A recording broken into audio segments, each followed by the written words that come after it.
You're listening to Random Fit with hosts Wendy Batts and Ken Miller, winner of a Gold Markham Award for Digital Media.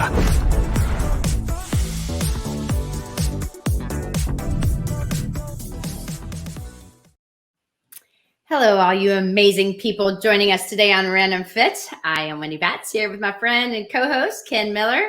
Ken, it's good to see you, buddy. Always good to see you, Wendy. I love it. I don't know if you mean that. You kind of have that little smirk on your face, but I'm going to take it. I wouldn't say unless I meant it. Well, this week we're going to actually talk about something that, it's very common. It's not like it's a term that we haven't discussed in multiple ways. But it was a very interesting question. One of my clients came to me, and when Ken and I were talking about a topic, I'm like, you know what? I think it's actually really good to discuss, especially knowing that, the people that are listening, you may not all be trainers. You're kind of looking into, fitness in a different mindset. Maybe you're a fitness enthusiast. And so we're going to talk about circuit training. But the question that my client had was, well, do we do circuit training, or we do HIIT, right? We do HIIT training, or what do we do? And so I thought it was interesting because, she's been working out with me for over a year and she doesn't know how to explain the type of workout that we do other than I always challenge her in different ways. And while she finds it interesting, she didn't know really how to explain it. So yeah, isn't it great when you have clients that pay attention to what's actually happening versus they come in as say a mindless drone. They and they do exactly what you just tell them to do, and then they they're sweating, and then they walk out, right? Yeah. But you do have those clients that say, well, how come we did it this way today and you did it a different way the last time, and then you did it a different way last month? Well, right. And I love those questions because they're genuinely interested in and what their body is doing, or in some clients' case, they're interested in my frame of mind when it came to, okay, how did you pick that exercise? How did you figure out that today is going to be 12 reps versus 8 reps? Or how did you figure out that this was going to be a 15-second station versus a 60-second station, right? Yeah. So when you put those programs together, I love it. I love it when they have the question. It's like, why did you do that? Or why am I sweating so much more now? Or why is my heart racing so much more now than the other time we worked out, right? So I love it that you're getting the same thing from your clients, Wendy. Yeah. And I mean, I think it's really important just to talk about kind of like the definitions. So, when you're talking about HIIT training, I mean, basically it's high intensity interval training. I mean, that's what it stands for. And that's exactly what you're doing. You are going 95 to 100% of anything that you have, you're putting into that one particular exercise, anywhere like 30 seconds or less. You would not be able to withstand that. And basically it's going to take 10 seconds or less before you burn out if you're truly doing a HIIT type of exercise. And, on average, you're doing anywhere from 8 to 10 exercises. Again, those are more for time. They are more cardio based. So you are trying to, maximize that, but you're also doing this for anywhere from 30 minutes or less. There's no way on average, it's really 15 to 25 minutes is a true HIIT workout. And it's mainly because you don't have any more to give. You have put it all on the line. It's all out there. So when somebody's like, oh, I did HIIT training for an hour, that's probably not correct. There might have been some components of doing something 100%, like a sprint as fast as you can. But usually when you're doing HIIT, you're doing something really, really hard for 10 seconds. And then that remaining time is rest before you have to do it again. And so, for example, you might sprint as fast as you possibly can. And then when you hit that stopping point, or I'm saying stop after 10 seconds, you may be walking the rest of the track until I tell you to prepare to get ready again. And once again, it's 95 to 100% of what you have. And so, it's a quick way of doing it. Tabata training, those of you guys that have known about that, it's 10 seconds or, a few seconds on, some rest. It's a very short period of time. I think a true Tabata, Ken, is what, 5-10 minutes max. 8 rounds of 30 seconds. It's not. But if you do it right, if you're doing that Tabata right, where you're intense for 10, 20 seconds, depending on what the ratio is, but you have to get that rest in Mhm. between. And if you're going as intense as the original research showed, I mean, you literally, that's all you've got for that 10 seconds, right? Mhm. And when, if you can go longer than that, then chances are you're not going intense enough, right? But the idea here is that it's also, again, something that we talked about many a time as far as technique goes. So if you're doing it crisp, great technique, you're only going to do it for that short amount of time. Give your rest period, give your chance to recover, and then repeat it. All right. And then if you got 8 minutes, then that's all you need. But to your point earlier, Wendy, when you have clients or people saying, yeah, I did this for a minute, it's like, did you really do something high intensity for a minute? Because, like, to your point, Wendy, if it's really high intensity, you don't have that much gas in the tank to operate at that high of a level. Chances are, and this is something that I see a lot of people in the gyms doing, that they say they're doing high intensity, and if they're doing it for a minute, right? If you watch the last 30 seconds of anything that's supposed to be high intensity, like box jumps, right? That's my biggest pet peeve, right? They're trying to do these 18-inch box jumps, right? They jump up, jump down, right? Which, however much force is coming through their knees there, jump up, jump down. They're doing that for a minute.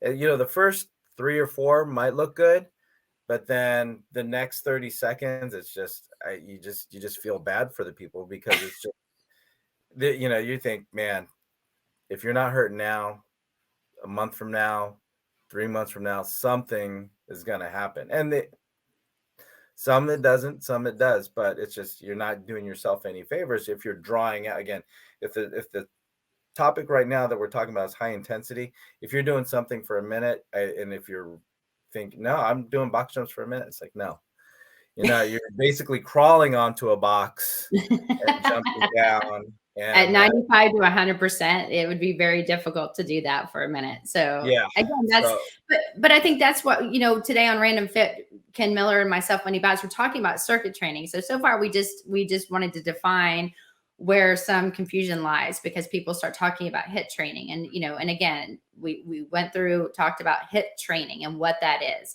When we talk about circuit training, which is kind of the topic for today, there are so many different ways of doing circuit training. And so if you're feeling bored in your workout and you want to, spice it up a little bit, you can spice it up in the resistance portion. You can spice it up when you're doing different, cardio, or if you have like just a short amount of time, then why don't you implement, circuit training in as your workout, and you're kind of mhm. getting both. And so, on average, when you're thinking about defining it, circuit training is going from one exercise to another, kind of what we call more of a vertical load. You're going for either a number of set and time, then you're going to go to something different, and then something different. And sometimes these are done in stations. If it's a group of people, if you're one of my clients, I might have you just go one after another after another. I might throw in and sprinkle in something that I know is going to get your heart rate up for that 10 or 15 seconds. So it is high intensity for that particular cardio moment. And then we go back into the exercise. So it is something that is going to keep your heart rate elevated. It is something with very little rest. But these types of programs, when you're doing a true circuit, last anywhere from 30 to 60 minutes. And you are able to, withstand and maintain proper form and the integrity of your movement. However, rest is provided as well. It's just done in a little different fashion. Right. And for your rest, Wendy, I mean, versus just sitting and resting, to talk about rest again, if we're talking about some kind of, um, you know, recovery from a more intense exercise selection. So if I have a 8 exercise list, the rest that we're talking about when we talk about rest is more of an active rest than it is, okay, Mhm. once you go sit on the bench, drink a water, towel off, take a couple deep breaths and come back. In some situations, I'll do that. But when it comes to a circuit, if I'm working with a group, especially, I want them moving, right? Especially, if they've had a day where they're sitting behind the computer, and it's just about, okay, let's just get you upright and moving the hips, moving the shoulders, do something with some intensity, and then do something like a balance exercise, which again gives your heart rate an opportunity to come down, right? Work on something that we all need, which is some balance or integrated training, using the foot and the hips in a way you haven't used it all day, and then get right back into it. So again, if we're talking about terminology, I think rest is one part that I wind up clarifying more for people than anything else. Cause like, I thought you said this is our rest station. I go, no, I'll say recovery rest station, in that you're not doing something that's getting your heart rate above 150. You're doing something that's trying to get your heart rate down to about 100, 110. Mhm. So I just want to say, when you say rest, that's something I have to clarify with my clients as far as what a rest station is. Right. Well, and that's the beauty of what we do. We can be creative in so many ways. I mean, with some of my elite athletes, I will go one exercise to another. We do it for reps, and so sometimes that's called like reps for time. They have to complete so many reps within a certain period of time because I want them to have a specific tempo, and they don't get rest in between maybe 5 different exercises. And then I'll do what I call, and I've talked about this multiple times in the past, something like a metabolic blast. I may put them on a sled and they're having to push a sled for 15 seconds, 100% of what they have left in the tank. Then they get to rest for 90 seconds and we repeat.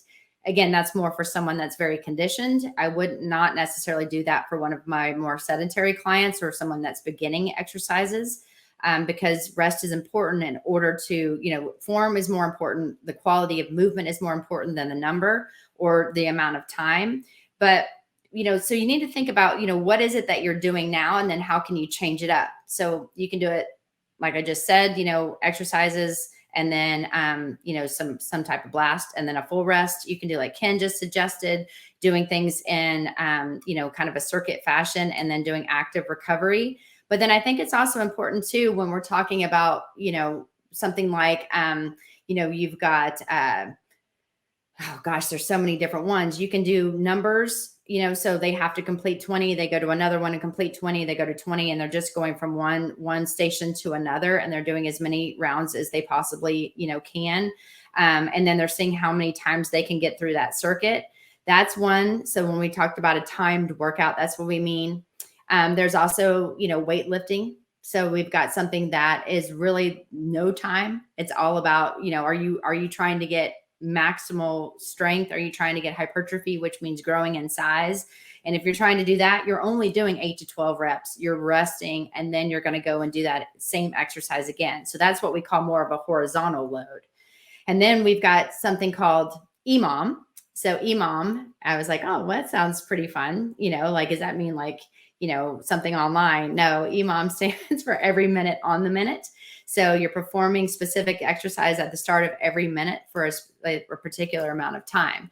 And so, oftentimes those are done like in 8-minute intervals. And so while you're going through and you're thinking about different ways of doing this, how do you want to do it? And then, your form and not sacrificing that, I think is the most important when you are doing circuit type training. But, there's also fun ways of doing it too. You can do it with partners, and you can do it competition style. You can, if you're outside and you're wanting to do like a circuit outside where you may be at the park, maybe doing certain push-ups for a certain amount of time, and then like you're running bases and you have to tag. We did that even with the kids, and it's super fun. But it's a circuit way of training that keeps your heart rate up and elevated.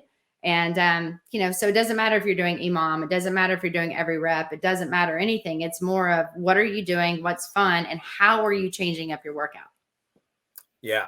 And we're talking about time and going from one station to the next. And I think, the hidden jewels or hidden gems when it comes to doing these circuits, whatever your circuits, are, you can change. Yeah, you can change the tempo, right? You can change the tempo from the standpoint that if I want to work on we're talking about speed and power and strength, as you talked about, Wendy, but for the most part, you can also look at working on stability. So one of the things that I'll do with especially my older group, where stability and balance winds up being a big part of what our group goal if it's a 1 minute station, what I might do is I'll have them go, okay, I want you to do this 3 seconds down, do a little hold, and then come back up, right? So if I'm doing, let's say, a single leg squat station, right? If I do a single leg squat station, I'm going to squat, hold, and then come back up. And that's what they're going to do a minute. I even have stations where they do that for 90 seconds, right? And then, or I'll split it up. Okay, right leg is 60 seconds, left leg is 60 seconds. So I'll have these longer endurance type of exercises. So balance, but I'll also give them a longer time frame for that. So and with those circuit mixes, Wendy, I'll mix and match a little bit. So one station will be, doing that single leg squat slow, right? 60 minutes on one leg, 60 minutes on the other leg. But then 60 seconds? It's 60 minutes. seconds. That's a really For long 60 minutes for the That is whole a hour. really long rep right there, my friend. But then on another station, I might say, if it's more of a strength, I might say do 10 squats with your hands behind your head and elbows out to the side, and then rest for the remaining minute, right? So I'll do a blend of those concepts that you listed off. So you have the reps, you have the time, but I might say on the minute, if you get your 15 reps in, rest for the balance of that minute, because the next station, this is what you're going to do. So in talking about what they're going to do within that time, again, a lot of what's typically done, when you're watching, I love watching people that train clients in the park, because a lot of times it's going to be a butt kicker. It's going to be something that gets your heart rate up, but I don't see it as often, and I'd like to see it more in trainers out there. So if you're a trainer who's guiding group-led circuit-based programs, add in a recovery station where they are squatting, where they're maybe doing, let's say, the world's greatest stretch, or they're doing something mobility related to offset the high intensity that you are more likely doing for the most of the workout. And I think that's really, really, really important, Ken, because we often think we have to constantly do something that is going to, wind somebody, like, make them out of breath and get their heart rate like elevated to an extreme high level and keep it there. If somebody does, like you suggested, if somebody was doing like a 4-2-1 squat, meaning they went down for 4 seconds, they held the bottom for 2 seconds and came back up, and you had them do that for a minute on each leg. And then you had them go run the stairs for a minute. And then they went and did something like a single leg deadlift. And again, going down for 4 seconds, pausing, and then running back up. And then they went into some kind of, backwards walk uphill, for example, and they're working again the same muscles, but in a different way. That is going to be way more beneficial. There's different muscles, fibers within our muscles. So we're training slow and fast. We're working them together in a circuit. So it's going to be extremely intense. But if you think it doesn't have to be really fast, if you are controlling slowing the motion, that time under tension is a crusher for more people, because people are used to moving faster than they are moving slower, especially in the gym. And so I find that to be, something that we don't take advantage of when we talk about circuit training. But I think it's something that if you're not doing that now, try it and then see what you think, because it's not as easy as it sounds. Yeah. And I think for our listeners out there, listening to both Wendy Batts and I, Ken Miller, talking about circuit training here on Random Fit, evaluate your workout. Look at what you've been doing. Like I'll tell my clients, or maybe somebody I'm consulting with, as far as their workout routine, because that's one thing that I'll do is, if you've got a gym membership and you're a little stale and you just need a little tune up, maybe not so much instruction on how to exercise, but it's like, I've been doing this workout, I've been, I've got a long history of working out, but I'm stagnant, I've plateaued. Look at your workout. What have you been doing for the last month, 2 months, 3 months? And sometimes, like what we talked about, Wendy, it's like, if I'm doing all my bench presses, all my squats, all my lat pull downs, all my lunges, right? And you've been doing that same type of again, you mentioned that more of a horizontal based program where you finish all of one type of exercise and then you move into the next. You can take that same workout and then just go, now bench press, squat, lat pull down, lunge, sip of water, maybe get a little balance work, and then start it up again. So a lot of times, as exercisers, you have the tools. You know how to work out. You know how to exercise, but sometimes you can kind of reformat what you're already doing, and then just put it one exercise right after the other, no rest in between.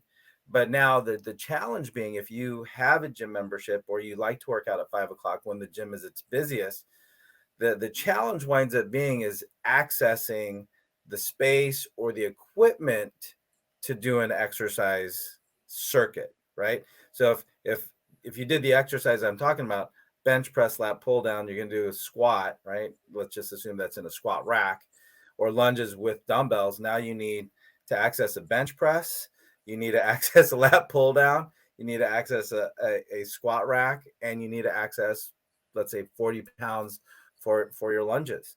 Well, on a Monday night, 5 o'clock, getting a bench, getting a lat pull down, getting a squat rack, not going to happen, right? Because people are say, it's I'm on my circuit right now. Can I get in on that? It's like, no, we're in the middle of our circuit, right? So you're going to have to accommodate what you have available to you when it comes to some of these circuits, especially if you're working out in a fitness, wellness, or gym, health club, wherever the situation may be, where you're working with other people. So I think that's one of the challenges to making those change ups. But I think when you can make the change as far as mixing up what you currently do and putting in one of the formats that you brought up, Wendy. Isn't that a Michael Jackson song? You're going to make a change, you know? I don't Yeah, know. Anyway, that's all. When you kept saying it over and over, that's like songs started popping in my head. So again, thank you for joining us today on Random Fit. So, but you know what? You make a really good comment or case for being busy. But I also think at that point, if you know that gym is busy on those certain days, then maybe keep those body parts to a different day. Because on Tuesdays, it's a ghost town when you're trying to do bench, because everybody seems to do bench on Mondays. But I think it's also, if you're going to do a circuit, if you could do dumbbells, because therefore you're challenging each side independently, even if you're working on it together. Maybe instead of doing a chest press on the bench, maybe you're going to try to do a chest press on the ball, or even laying on the floor. So grab the weights that you need, kind of secure a little area. Again, the gym's not yours. You have to share it. And then try to be creative of thinking exactly what is it that, that you can do, what muscle, are you trying to fire, or what is the prime mover that you're working, and then just keep moving. And so, especially if you're a weight loss client, if you really want to lose weight, doing vertical loading one after another, limiting the rest periods, and really just trying to get through it, you're going to see a better result, better outcome. You're also going to spend less time in the gym, or you can maybe spend more time doing the recovery, like the stretches that nobody ever wants to do after they work out. And so I think all of that is really important. And, creativity is always important. Ken and I have done a ton of different random fits talking about different ways of working out, how to change up your workouts. So if you are interested, I would tell you to go back and listen to those. But just know when you're speaking about working out, there are so many different varieties. Not one is not better than another. They're just different. They have different results, different outcomes. Try different things, do it for reps, do it for time, slow things down, maybe do a slow one and a fast one, depending on what your goals are. And then, there's drop sets where you start lifting heavy and you go like, 10 and 9 and 8. There's different ways of doing, varying up your workouts. And so, Ken, I think you make a very, very good point there. And just know high intensity is not usually what we're talking about when we're talking about circuit training. They are very different, with different outcomes, different results, even though they do provide cardio to your workout. Yeah. And I think the other part of it is, we've kind of talked about doing traditional exercises in a circuit, but and you mentioned, I think for a little bit, Wendy, is like when you're doing the sprints, you can add sprints in there, right? You can add, like, I'll add a skill mill run or the skill row. I'll add that, just kind of boost up the cardio and to train there, and then to put that into the circuit as well. But again, just like with anything else, you're limited. Your workouts are limited on your creativity, but you have to be creative within reason when it comes to picking. I can't just, okay, well, what do I want to do with the dumbbell today, right? So use common sense techniques, and like, so I'm not giving you just free will when it comes to exercise selection, but use what works, use what you've seen work for you. Start from there, right? And then you can mix things up, right? So if you're training with a good trainer, talk about different formats, and especially if you notice that your instructor is kind of stuck in a certain way of doing things. So make these but don't tell your instructor that. Are you in a rut, my friend? Do you find yourself you should listen to this episode that can give you some variations. Maybe you should EMOM. Maybe you should do it fun. Yeah. Share this podcast. Yeah, exactly. Just text it. All right. So great information, Wendy. And I think, if our clients are asking us, chances are you as an exerciser who's listening to the Random Fit podcast here with both Wendy Batts and I, Ken Miller, you're probably thinking the same thing. So great episode. I think, I mean, it's something that does need to be considered as far as the other way of preventing plateaus and sparking up changes in the body. So no better way to save time and do all those other than with circuit training. So Wendy, thank you so much with sharing your insights when it comes to circuit training on this episode of Random Fit. So if you like what we have to talk about today, like, follow, subscribe, download, and comment. Don't forget to share. But until next time here on Random Fit, take care and be well.